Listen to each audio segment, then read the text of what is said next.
यहाँ पर उपस्थित सभी श्रोताओं को प्रणाम। मंच पर आसीन बड़े बड़े कवियों को नमन। संचालक महोदय को स्पेशल अभिनंदन।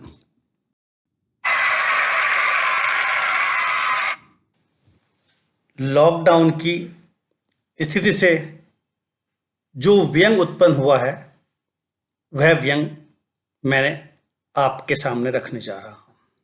आज मैं यहाँ अपनी एक नई और ताजी लिखी हुई कविता के साथ उपस्थित हुआ हूँ। ये कविता मैंने लॉकडाउन की अवधि में लिखी है, इसीलिए इस कविता का शीर्षक मैंने रखा है लॉकडाउन में मिला ज्ञान। और ये कविता उन सभी मैरिड लोगों को समर्पित है जिन्होंने इस लॉकडाउन अवधि में पूरा समय अपनी अर्धांगिनी के साथ घर पर बिताया है।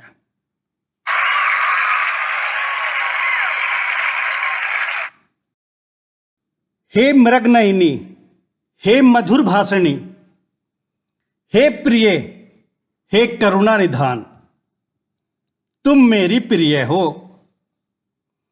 ये अज्ञानी समझ न सका तुमको 21 वर्षों में। शुक्र मोदी जी का, शुक्र कोरोना का, जो दिया मुझे अवसर तुम्हें समझने का।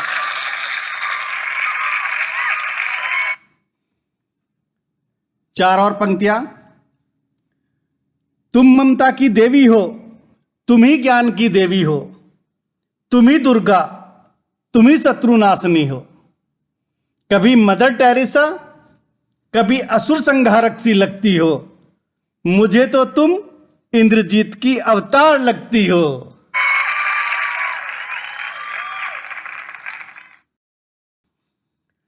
भंडार ज्ञान का तुम ही हो, मच्छर मार योद्धा भी तुम ही हो। तुम ही ताड़का, तुम ही स्वप्न सुंदरी, सक्षम है तुम्हारी वाणी सभी यंत्रों का संगीत उगलने में। जब जब सुनाया तुमने, धन्य हुआ मैं उसको चुपचाप सुनने में।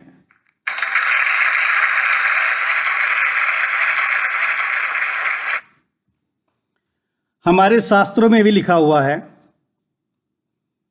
कि सभी विवाहित पुरुषों को उनकी अर्धांगिनी द्वारा दिया गया जो भी उपदेश है, जो भी ज्ञान है, वही पूरे विश्व में सर्वव्यापी ज्ञान है।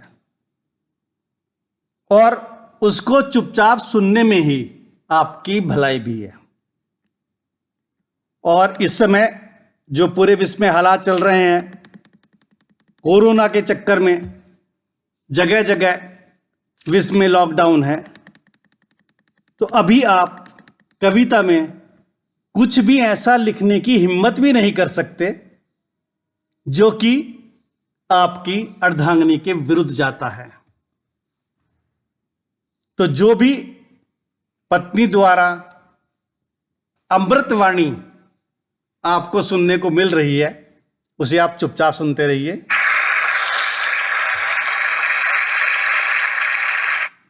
चार और पंक्तियां।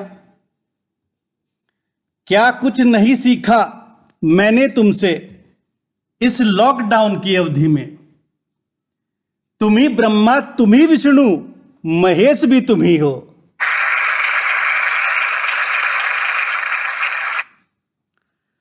बहुत डराते हैं मुझे तुम्हारे द्वारा प्रशंसा के शब्द। आहत हो जाता हूं मैं जब तुम मेरी तुलना काम वाली से करती हो। तुम अर्जुन की तरह धनुर्धर हो, कर्ण की तरह दानवीर हो। कभी तुम में कृष्ण दिखता है, कभी तुम राधा लगती हो। तुम ही जानकी, तुम ही त्रिजटा लगती हो। तुम ही ऐश्वर्या, तुम ही हेमा मालिनी लगती हो। पत्नी की सौंदर्य का बखान भी आवश्यक है।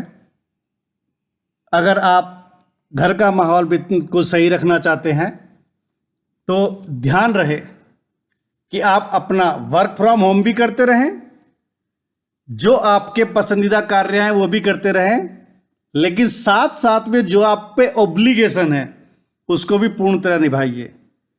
पत्नी की सुंदरता का बखान समय रहते करते रहिए।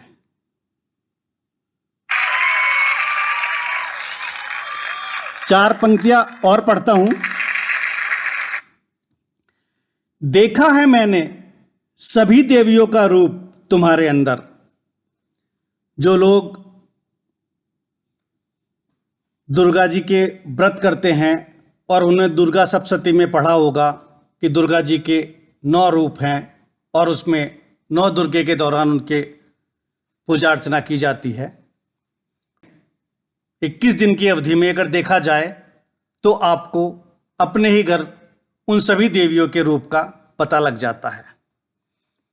तो इस 21 अवधि के दौरान मुझे बार बार देवियों का ध्यान आया, इसलिए मैंने ये 4 लाइनें और पत्नी के लिए उनसे संदर्भित रखी हैं।